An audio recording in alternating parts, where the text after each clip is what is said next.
Join us as we sit down with remarkable individuals from various walks of life who faced their fair share of obstacles and emerged with positivity. Each episode, you'll hear inspiring stories, actionable tips, and wisdom that can supercharge your own journey when using adversity as motivation. Let's learn together. Welcome to Lauer Power. Welcome to another episode of Lauer Power, using adversity as motivation alongside Chad Lauer. I'm Chad Evans. Great to be with you here inside the Stone State studio, I guess, inside 8 days a week studio. And that's right. Important to say because we have a very interesting guest on the podcast today. Yeah, and Chad, I'm super excited as always to have another episode with you here today in the 8 days a week studio. We will be interviewing Paul Smith, who's the owner of 8 days a week studio, also a member of the band the Badlees, which some of you may have kind of heard some of their awesome music. And today he's going to tell the story about, his journey through being in a very popular band, as well as his entrepreneurship journey, where, he kind of took a different route in life for a few years because he thought he needed something more stable, but could not shake the thought of getting back into his passion, which was, owning a studio here in Northumberland, Pennsylvania. All right, Paul, thanks for joining us today on the Lauer Power Podcast. We're telling stories of adversity and how to use those as motivation, as well as touching on entrepreneurship and leadership. You own 8 days a week studios here in Northumberland, Pennsylvania. Yes. And really, to start us off, what I'd love to do is have you tell us your story of how you became the owner of 8 days a week and what that process looked like. I think it's probably a lot of the same things that people who are driven to figure out the thing that they want to do. I think it's kind of similar to that. I mean, my band, the Badlees, my version started in 1991, and everybody would come together and rehearse, write parts, write songs, play shows. If you weren't doing a temp job, you were mailing things out. You were just being, fitting into the cog of the little machine we built. And so like that continued, and it got a little crazy through the label years. We could touch on that kind of stuff, touring around and being on a record label and doing all the things you're supposed to do there. And then kind of toward the end of that era, had a studio with my buddy Brett, and that was great for about 5 years. And then I started teaching recording at Susquehanna University, and I did that for about 10 or 11 years. And what really kind of happened with that process and what I had experienced before, playing music full time, recording music all the time, I had gotten away from that for a paycheck, kind of in this middle period. Your kids in their, middle school and high school and all that kind of stuff, and you want to have something steady at home, but it's rough when you are still in your mind driven for this thing that you want to do and learn more about. You just want to learn more about it and be better at it. So I ended up going on a trip to France, the south of France, to go to a seminar. And the seminar was conducted by this organization called Mix with the Masters. And they have like all these luminaries of recording and production from around the world, come in and teach you, like 12 or 15 people teach you what they do. And so it was actually a friend of ours, Chad and mine, Jeremy Hummel, who had been in Breaking Benjamin, who saw this thing and said, "Hey man, this looks really fun." And, it's like my mentor, Sylvia Massey, is a producer and an engineer, and she was the guest artist. And so I'm like, that sounds amazing. Well, it was in the south of France. I'm like, there's no way that's going to happen. And my wife and daughter actually encouraged me to do that. And it was one of those things where I couldn't believe I was there doing that for a week plus. And I basically reignited my desire to get as good as we could get, with recording and producing. And so when I came back to the States, I just kind of had this attitude, like I really have to figure out how to do this. And it just so happened that that this studio was for rent. And I just started renting the studio. And right when that started happening, I met Chad at a show that the Badlees were playing at. And we both came in here and tried to figure out what we wanted. Because, we were talking earlier about if you're a filmmaker or videographer, it's not the camera, it's the story. If you're a business person, it's not the data, the spreadsheets. It's a story of how you do that in collaboration with other people. And so I say that all the time in the studio. The studio is this beautiful filter with knobs and buttons and lights and microphones and instruments. But it is a device. It's a community device to get to where you want to go, and which is the song and arrangement and performance. And that has nothing to do with the knobs and the buttons and the lights, So it was that kind of driving force that just started us down this path in the last, just over 10,000 hours now. It was our 10,000 hours of getting in here and figuring out what we could do in our heads to make that into reality. And so that's kind of what's been going on. And honestly, as we were just discussing earlier, there's not a turnkey solution. Any turnkey solution has this depth of process and depth of knowledge. And so we basically were willing to spend the last 5-6 years working on the details to figure that out. And, it's going well, and it pays dividends because you create a community where your work is at a higher level. It's always at a higher level.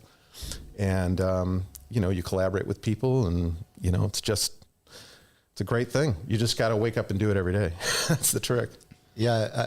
I'll tell you what, it's a great story. And, just like the Badlees probably weren't an overnight success. I don't know really any business that is. And I think it's the process that, really people enjoy more than the outcome. No amount of money is going to, beat that camaraderie that you're discussing that happens right here in the studio. Because if it's real, then you have something that you can move forward with and you can duplicate with other people. It's like you're scaling your talent or whatever. Yeah. Now, one of the things we talk about on this is sales, right? I always say I'm just a dumb sales guy, but who did you have to sell on this idea? My wife. Can you tell us what that process looked like? It was me thinking in my head that I needed this to happen for a list of reasons. One, I need a place to go to work. I can't be at home. Two, I need to learn more about this and get to the point where I can make stuff sound like my heroes. And then three, like our daughter was, leaving to go to college. And I'm like, I just need to focus my brain on something and not that, she was going away or whatever. So those really were the three things. And, you just kind of show up and do it. And thank God. Thank God. Thank God you have a place to go to show up and do it. Yeah, we wouldn't be doing this today. So I appreciate it. I appreciate that you took the risk. Well, and it's funny too, like the origin story of this exact situation is our buddy Brett. If he had not have come here to say goodbye on his way to Harrisburg after he graduated from Bucknell, none of this would have happened. Like he walked in the door and the owner was like, hey, I just got the job to build Whitney Houston's studio and we need somebody here engineering. Yep. And Brett was like, okay, no place to live, and he literally started that next day. And so the reason, like I met him, I was an intern for him because we're a year apart. I was an intern for him, and that started the whole process. So part of what we touch on is leadership, and Paul, I'll be honest, learning your story over the last few weeks, at first I didn't know who you were when I first met you. And I think part of that is because of how humble you are. Yeah, and we don't really kind of walk around with our Badlees shirt on, you know? Yeah, well, you got to realize there's people listening from all over right now. And, you know, I already just connected with you immediately because of how humble you are. But can you tell us some of the stories? I mean, you've already talked about names like, you know, Breaking Benjamin, which I grew up literally idolizing. I mean, I would go follow them, you know, all over. I remember going to Lehigh Valley, seeing them all over the place. It was just at my age, you know, that was something we were really proud of in this area. So can you tell us a little bit about how your leadership, you know, has grown? And, you know, I think the music industry in general is fascinated by the dynamics and the leaderships of what happens with bands in particular. Can you tell us about like what that looked like? Was there a leader in the Badlees? Did you lead together? Like how did that come to fruition? And you guys had so much success. Like take us through that process if you don't mind. I think that's a great insight because everybody kind of has their own, one, lack of a better term, gifts or whatever you're doing. And I think there's different kinds of leadership. I think there's like loud leadership. We need to go in this direction. Let's make a decision now kind of thing. And then I think there's also like kind of nurturing leadership where you are working with somebody and you're just really trying to make them successful. And if you make them successful, everybody's going to be happy, you know, and the arts are tricky. It's really tricky because sometimes loud is good, but most of the time it's like like say if you're coding a website, you want the website to be functional and clean and inspiring and blah, blah, blah, blah, all these things. Well, it just takes a lot of details. And if you're one person doing it, like a producer with a laptop in a bedroom, you can make all those decisions yourself. But the better case is if you are that's what the producer or the director of a movie does, is shepherd that process through and make everybody successful. And there's lots of different ways to do that. You can kind of be an ogre and just demand that A, B, and C happen. Or, our version is basically, what does this person have? How can we get the best, can we manipulate some of the song a little bit? Can we get the best performance out of them? How do we do that? And at the end of the day, if it's not what is in your head of like the best thing ever, it's still where we got. And the whole thing is a process. It takes a lot of patience. What was the biggest struggle that you had? I guess, as a band with the Badlees, what was the toughest thing that you had to deal with throughout your time? Honestly, it was losing control to a record label. So the year before we got a record label, it was our third independent record that we made money. We took that money, we put it into recording and mastering, mixing, duplication, because we were still making CDs in the 90s. I mean, people still do CDs and vinyl now. To sell something physical is awesome because it splits so many ways. But we were doing that with ourselves. We had our van. We had a health plan. That year we made like $500,000, like for 5 guys. Now, the year then we get signed and the record label's like, okay, we need to get this out to the masses. Let's do free promotion to radio stations. And so you kind of lose some of the ability to just pivot quickly to, do what works. And you're kind of asked to go and, kind of be a party favor at different radio stations on different shows and all that kind of stuff. And you feel like you're just, you've lost a little bit of that autonomy, And one of the things that we have now is that we have that complete autonomy back, and we're making more money on live shows than we ever did now. So, that feels really comfortable and good because we're in charge of our own destiny, kind of thing. But the toughest thing actually was trying to navigate the dozens and dozens of people that are telling you, what you need to be doing, kind of thing. It's if everybody's making a lot of money, the business world would be aghast at the contract situation. Like I just saw a thing where Zendaya was talking about, she was doing a Q&A. Girl, young woman, beautiful young woman. She's a business person. She learned about contracts and reading contracts herself and understanding contracts herself, because everybody has their own biases. Everybody sees things through different eyes. But if you're the person that's going to be affected, you need to learn how to do that. So I think it's really that kind of thing where you just need to be in charge of your own situation, your own business, and learn how that is affecting you.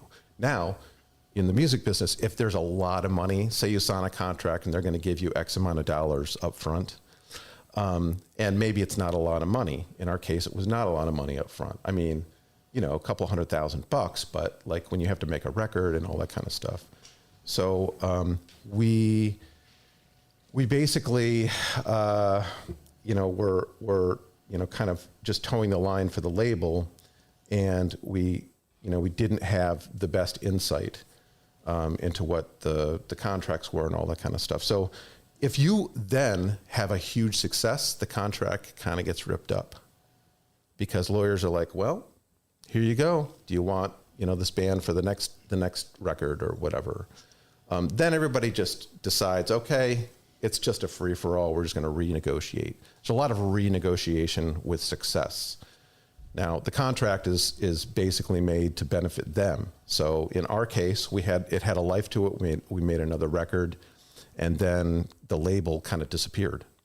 So we were under a publishing contract for the next 7 years, where we couldn't sell our own music because it was owned by a publishing company. So there's lots of ins and outs, there's lots of, you can look at it as adversity, or like these days, it's just all learning situations. Right. That's fascinating. It really is. So I think the folks listening really are going to enjoy hearing the behind the scenes. Now, the leadership topic of our podcast today is making sure that you get everybody on the right seat of the bus. And in a band, I assume that's extremely important. Yeah. We were just talking about that. It is. In my brain, I'm thinking of like all the different ways things go sideways. It's like, literally on the bus, literally touring on the bus. You need to have everybody in the right seat. You cannot have the bass player driving the bus. I'm the bass player, so. Even the sound guy was on the bus. No, I think that it gets to be chaotic because of opinions, and like in an artistic endeavor, there's just lots of emotion and opinions. I think in business, there's a lot more cut and dry. There can be creativity, but it's a lot more cut and dry. It's kind of it's a little bit of a clown car sometimes, with a rock band. Ask any band. And some bands come through it, and they have learned to be better for it. And some bands reach a level of success, but more often than not, bands do not make it because there's just too much emotion. All the inner things that an HR department would be taking care of at a business just kind of fester and grow over the years in a rock band or pop, any band, any organization really. But there's really no way to comfortably address these things, and you don't want to, because it's chaos. It's artistic chaos. It's so funny you say that, because Chad and I were talking. I say, the one interesting thing for me, and listen, I wanted to be talented musically, and I was just not. Right, my cousins are. Everybody in my family is really good. I just the life of a rock star is something to be had. We all tried. I tried. I was not gifted at all. But it's one of those things where, when you think about the industry, the headlines are based on those breakups, they're based on the drama that occurs, and people are almost like fueled by it. And in leadership, it's very interesting because you have such experience now, and you're an entrepreneur. You have a life after the Badlees. Right. It reminds me of like that NFL player who literally just they don't just say, hey, I was an NFL player. They're teachers now. They're educators. They have a life of their own that exists outside of their talents. Yeah. And I think it's a really cool topic. And it's really inspiring that you said, hey, I'm not just going to rest on my laurels. I came in here and I met you and you didn't say, oh, I'm Paul Smith from the Badlees, right? You never said that to me. Yeah. You never said it to me. You said that to me.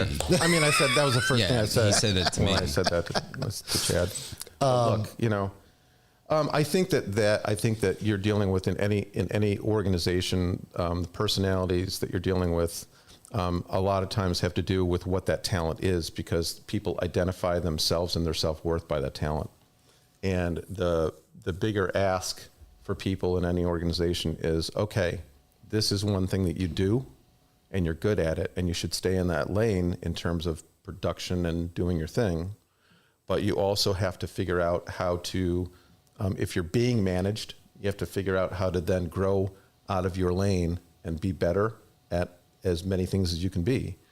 And so for me, I'm ADD, so I think about like 20 things at once and not in a good way, so where I've landed is there are like 3 distinct businesses, and it takes a while to say, okay, what do those things need? What do you need to feed those things?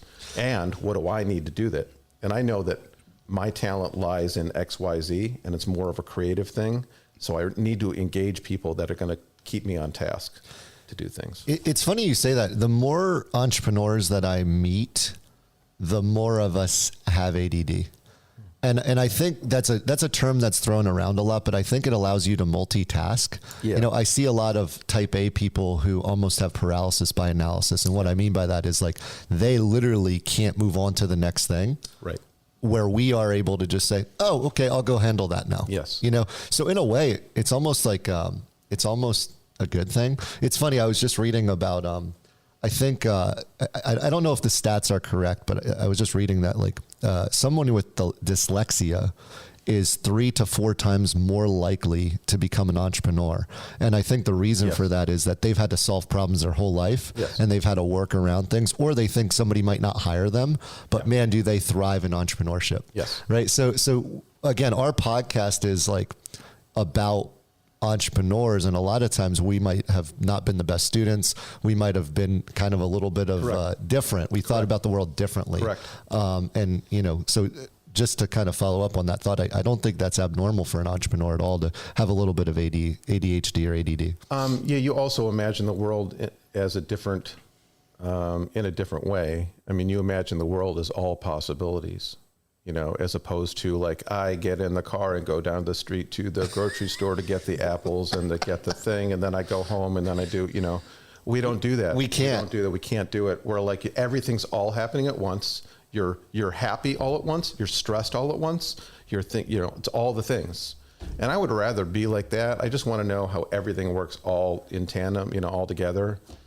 But yeah, I mean, school wasn't great. So listen, my daughter, when she sees this, will be like, It's okay though. I get in trouble all the time, but again, on this podcast, we're being real. And I think, listen, this is true. Like I mentioned, listen, doctors saved my life. We all need attorneys.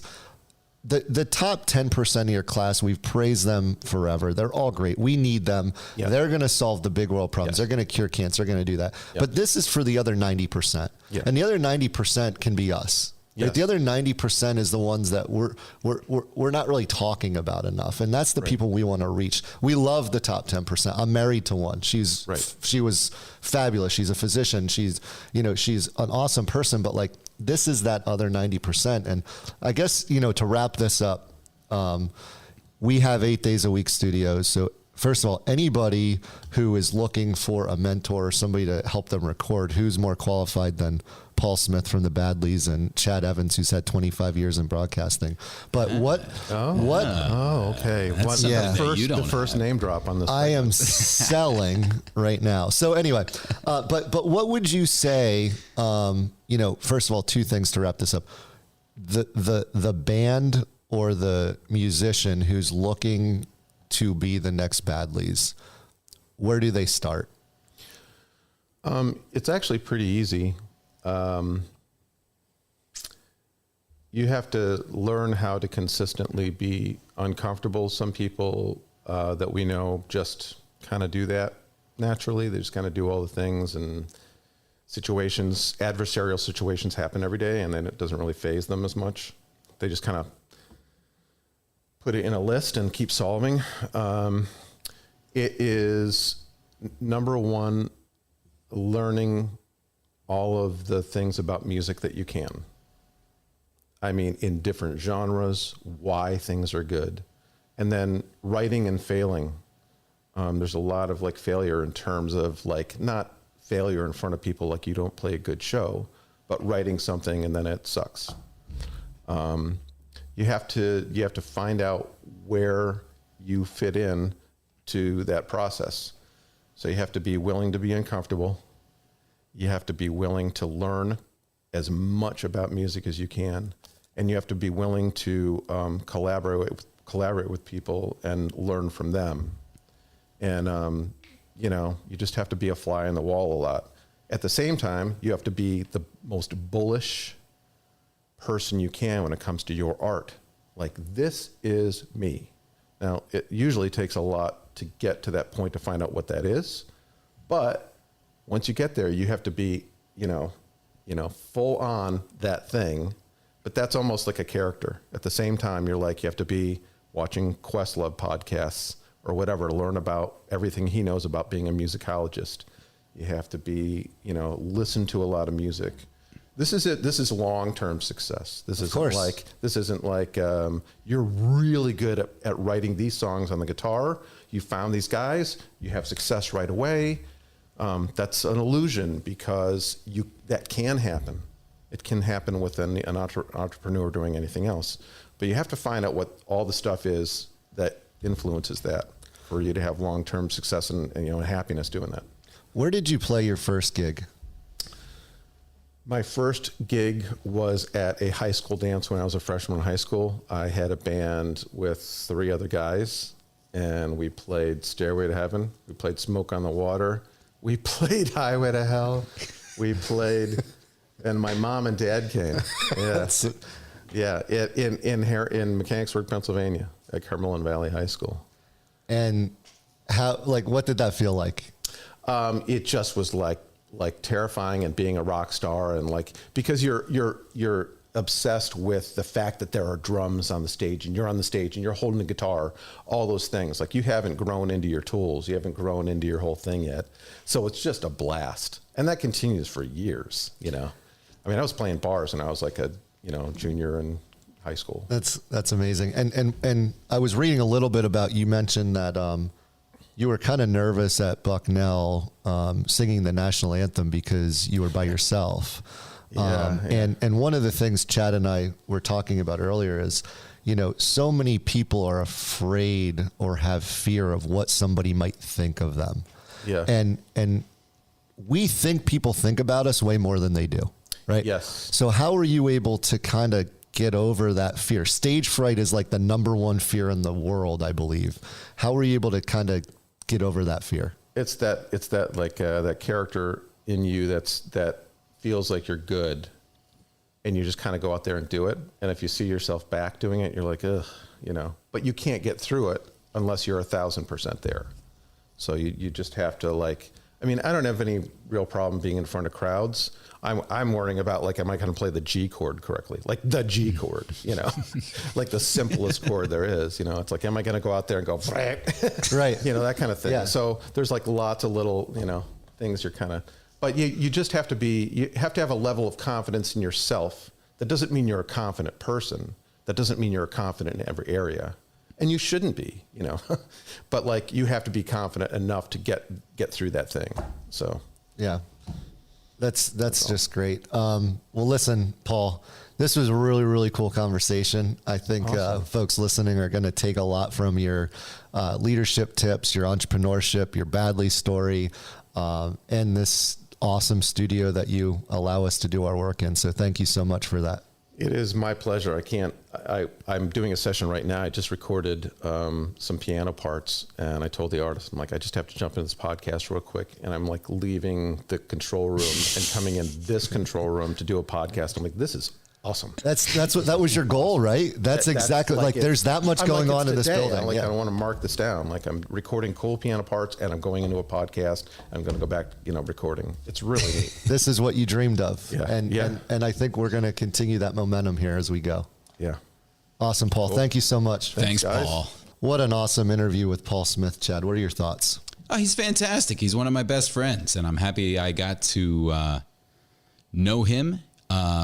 He's my work partner, work wife, and everything in between. He's just the best. Yeah. I mean, again, I'm just getting to know him, but the one thing that I've really kind of taken in my interactions with him in the last 2 months has been how humble he is as a leader. And, he was in a pretty darn successful band, the Badlees. Mm-hmm. We don't consider ourselves leaders. I mean, we hear that from the outside, but we just are able to do what we really enjoy doing in a space that we feel has been created specifically for us. Yeah. And it's funny because like in talking with you and him, you are the creative minds. And I think you probably don't realize that you're leaders. And Paul, he wouldn't be a leader if he didn't buy this space and rent it out to folks and allow us to record and, teach other people the craft. And, he's going beyond his own personal success, which is just the Badlees. You don't hear him say, hey, I'm in the Badlees. I played for the Badlees. I was the bass player in the Badlees. Like, he's like, I want to help other people. Yeah. And, when you purchase a property or do anything on your own, the level of, what do I want to say, being uncomfortable almost every day is really something to be said. To be comfortable being uncomfortable. And that's what entrepreneurship is. I mean, he literally, again, there's a common theme here in our podcast to date. I had to sell my wife on Lauer Media. You had to sell your wife on Stone State Entertainment. And Paul had to sell his wife on 8 days a week. Mm-hmm. Danielle had to sell her husband on Oasis. These things are, as an entrepreneur, we don't go to work and come home. We live it all day, every day. And that's the one thing I think that the listeners can take from that is, the passion that comes through in his voice and every one of our guests' voice is because it's not a job, it's a lifestyle. For sure. And we could have had probably a 5-hour podcast with Paul because we would have dove into some stuff. And we might have to another episode. Well, maybe you want to wait for a documentary to come out. Oh, there we go. Setting the stage. I'm just going to throw that out there. Little tease. I like it. And again, he's talking about people who work with Whitney Houston, talking about people who work with Breaking Benjamin. Well, that's a whole other story. And the Breaking Benjamin story is one thing. The Whitney Houston story is another thing. Again, there's not enough time on this podcast to go through all of it. But so as a leader, I need to keep us on task. And what the leadership topic of the day is, especially with talking with Paul, who was a member of the band, the Badlees, is how do you get the right people on the right seats on the bus? And this is a topic that, again, can translate to business, sports, music, etc. Right? In a band in particular, as he mentioned, if one person's off, the entire band sounds bad, right? And it's really important to make sure that the bass player and the lead singer and the drummer and everybody is literally in tune with each other, and they go out and they practice it 1,000,000 times, and then they go on stage and they perform it and knock it out of the park. But if one of those people fails, the entire band fails. So when I think about it, right, you can talk about sports, same thing. Football, if somebody doesn't make a block, the whole play fails. And in business, It's the same way, right? I'm in a Lauer Media is unique, and I'll talk about the business model. And we have sales reps who go out and they hunt, right? And they find the client who needs our service, and they bring it back to the home base. And then we have folks that fulfill that, right? The folks on our team that are designing the ads, right? Our graphic designers, our ops folks, our developers, all of those people who are doing the behind the scenes work are really not built to go sell a client.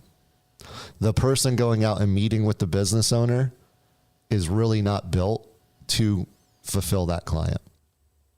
So what we have to do is my job as a leader is to say, well, what are you really, really good at? And put you in a position to succeed. If I hired a graphic designer, a creative mind, to go do coding and web development, she or he is not going to be very happy, and they're not going to thrive. So I think as leaders, we need to make sure that we're putting people on the seat of the bus where they're going to succeed the most. Does that make sense? It makes sense to me. And I think to do that, I think the employee needs to be honest with themselves and come up and come out front and say, listen, I am not good at X, Y, and Z. I am good at A, B, and C. And it's funny. Yeah, go ahead, Chad. Yeah, no, I mean, I think the owner, the manager, the leader within the organization also needs to recognize those personality traits to create a consistent culture within the organization. Yeah, and also I think we need to think about what kind of jobs are we trying to apply for? Like, are we applying for a job that we just want a title, or we think we're going to be good at it? Or is it something where we really think we're going to thrive? You had mentioned that you were a general manager and you weren't loving it. Yeah. I moved myself from the seat. So you weren't on the right seat of the bus. No, you were like, I told him that. I exactly told him that. Right. And then you went to somewhere where you were going to thrive. Yeah. I totally agree. So those conversations are sometimes difficult to have, but I think for any organization to thrive, we need to really make sure that our team's on the right seat of the bus. Yes, sir. Sound good? Sounds good. Are you a business owner, a leader, or an aspiring achiever looking to turn life's challenges into powerful fuel for your success? You've come to the right place. Get ready to unlock the secrets to turning life's hardships into your most powerful ally. Your hosts, along with our incredible guests, will help you tap into your own Lauer power and guide you towards the success you've always dreamed of.